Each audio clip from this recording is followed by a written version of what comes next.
I'm Dr. Kevin Nadal, and welcome to Out Talk, a series dedicated to the things that sometimes we don't like to talk about.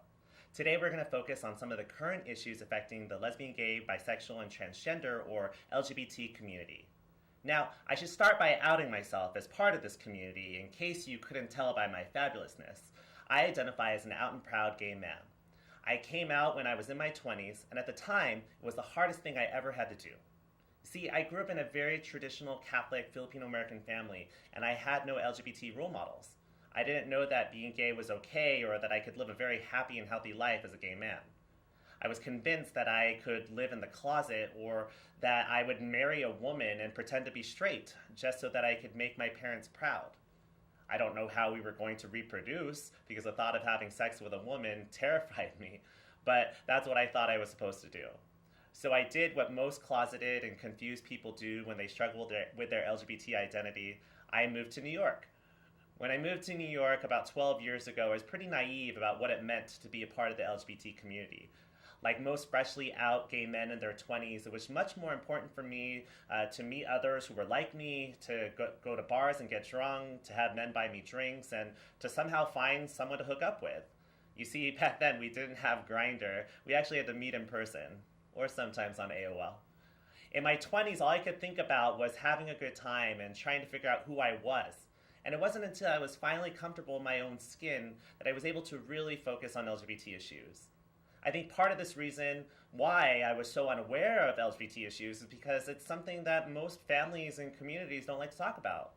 We don't talk about LGBT issues in our school systems. It wasn't until very recently that many LGBT people have been coming out of the closet in the mainstream, and when they did, they were mostly white. Ellen came out in the 90s, and it wasn't until a long while later that George Takei did. So I think people also don't like to talk about LGBT issues because they think that everything is fine. I mean, when you look at the history of LGBT people here in the US, it's clear that we've come a long way. I mean, we now have 16 states where people can get married. We saw the end of Don't Ask, Don't Tell in DOMA, the passing of the Employment Non-Discrimination Act and the Hate Crimes Act, and so many other things. But despite this, there are a lot of other issues affecting the LGBT community. You know, did you know that the hate crimes are on the rise, particularly for transgender women and transgender women of color? In 2013, there were 16 transgender people who were murdered in the United States, most of them who were trans women of color. And many of them, there were no suspects or their suspects weren't charged. HIV/AIDS is still prevalent in the community, LGBT youth are homeless, and transgender people can't find jobs. So we need to talk about these issues today. Joining us today, we have Kelly Herbert, the Assistant Director of the LGBTQA Social Justice Center at Pace University, as well as Frosty Flakes, a prominent New York City drag queen who was crowned Miss Stonewall 2013 and is today presenting as her male self, Adam. So welcome, you two. Tell us a little bit more about what are the LGBT issues that you think we should be focusing on. Kelly? I think there's a lot of different issues that need to be focused on in a concerted, sort of joined way. We have immigration realities. We have 270,000 LGBT immigrants in this country who are undocumented at this time. There's 11 million men and women and children undocumented. That's a huge, huge number. Who can't seek employment, who can't get jobs, who are fearful if they try to get a job they won't be able to.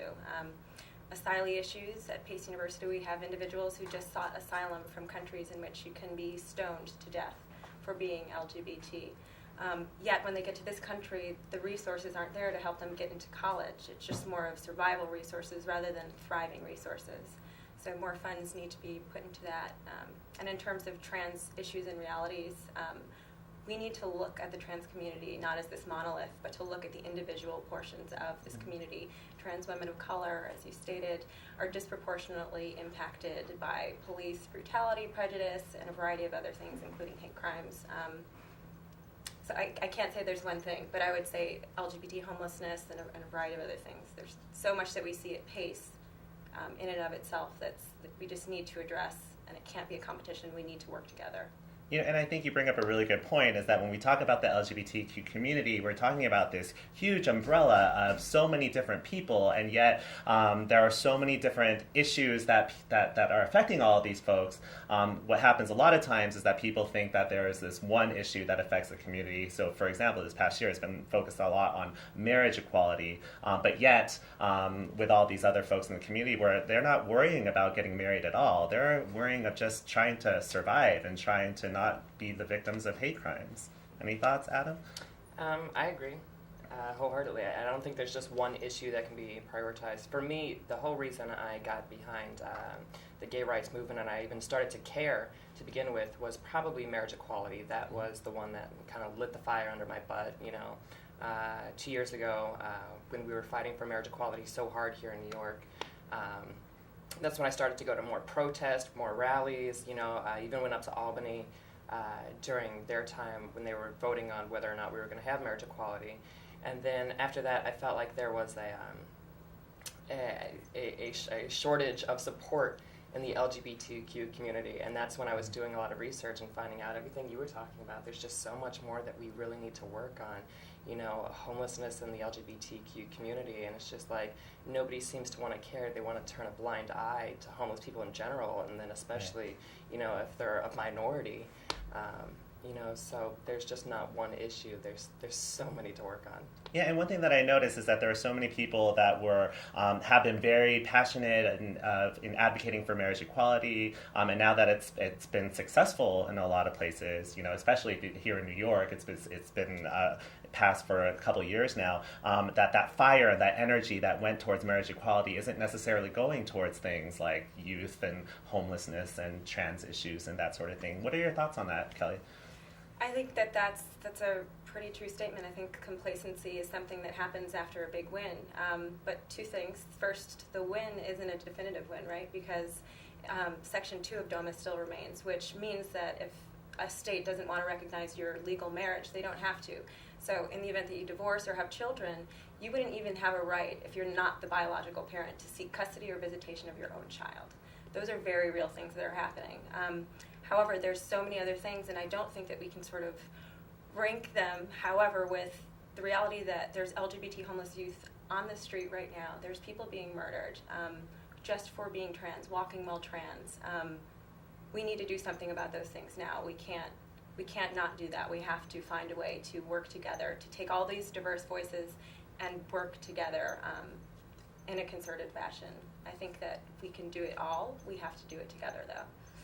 Yeah, I think you raise a great point. I think we need to really unite not only as a community, but with allies as well. I know that, Adam, you've been doing a lot of work in trying to raise awareness of LGBT issues. Can you tell us a little bit about what you've been doing? Right now, it's something that I've always wanted to do. Right now, I'm kind of focusing on, because the holiday season was coming up, I really wanted to focus on getting people to go home for the holidays and voice their support for the LGBTQ community, because it's not something that's brought up every day, and maybe your family members might have a different opinion, or to come out of the closet because maybe having a gay son or a gay neighbor or a gay friend or somebody who supports them might help change their mind, because then they can make it real and they can talk about it.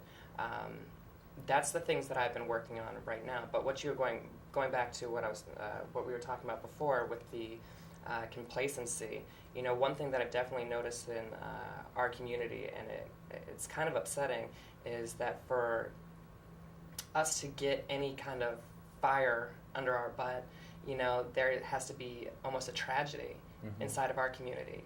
It wasn't until I didn't see any fire in our community again until, unfortunately, earlier this year, when there were so many gay violent attacks and even one murder, and then everybody rallied up. And then I would say maybe it took about a month for that fire to die. And then everybody just kind of went back to normal life. I heard a statistic once, and I don't know how based in truth it is, but to me it kind of sounds right, being so hands-on. It says that, only 4% of our community is actually doing anything, getting up and being active, right, trying to get things done. And I think it's really sad, because, if we had the 100% of that, we wouldn't have to work so hard, Right. You bring up this good point about when tragedies happen, it might help people to become more advocates for our community. But a lot of times people don't even know that these tragedies happen, right? So I'm assuming you were talking about the murder of Mark Carson in May, but a lot of people don't even know that Ilan Nettles died or was murdered in August of this past year, and she was a transgender woman of color in New York. And so the media may not necessarily do a good job of telling us when these hate crimes occur. At the same time, the media lately, that there have been a lot of these celebrities that have been coming out or have been sharing their personal stories about coming out. So what role do you think the media can have in helping to advocate for the LGBT community? I mean, I think first of all, with Ilan Nettles, some of the reporting was atrocious, not using the correct pronouns, sort of re-victimizing someone who's already murdered is just horrible, and not apologizing. And that's something that you see over and over again when people are reporting on trans people's deaths. They post pictures of them prior to transition, so many other things, which is just a horrible thing that shouldn't happen, and people should be upset about that. I think one of the issues is that people don't care about stuff that's not directly impacting them, and that needs to change. Mm-hmm. And I think education and the media's role would be to get out accurate information, respectful reporting, celebrities advocating, coming out, Laverne Cox coming out and actively speaking out about Ilan Nettles in a public forum and speaking about the fact that the alleged murder charges were dropped, even just for just regular old assault, right? That they weren't able to get that to stick. Trans lives matter, and we have to show that. And I think the media has an obligation to start showing more diverse individuals in that community specifically. Absolutely. Any thoughts? One thing I have to say is I never rely on the media for anything. An example is back in May when I was doing one of the protests, I went and stood in front of Madison Square Garden. I was in drag, but it was like daytime drag, a little soft something. And I held up a sign, and it said, "This is how I go to work, and I will not live in fear." Meaning this is how I go to work, like when I go to my bar gigs and everything. Mm-hmm. And a few pictures were snapped, and it landed on AOL's homepage, Huffington Post, Yahoo, and multiple stories read. This poor transgendered woman goes and sits at her office desk, and she's so brave. And media is. I never rely on media to do their job, because at the end of the day, they're a business and they're trying to sell. Mm-hmm. So they're never going to report the correct stuff, because if they report, it might be boring to them. You know what I mean?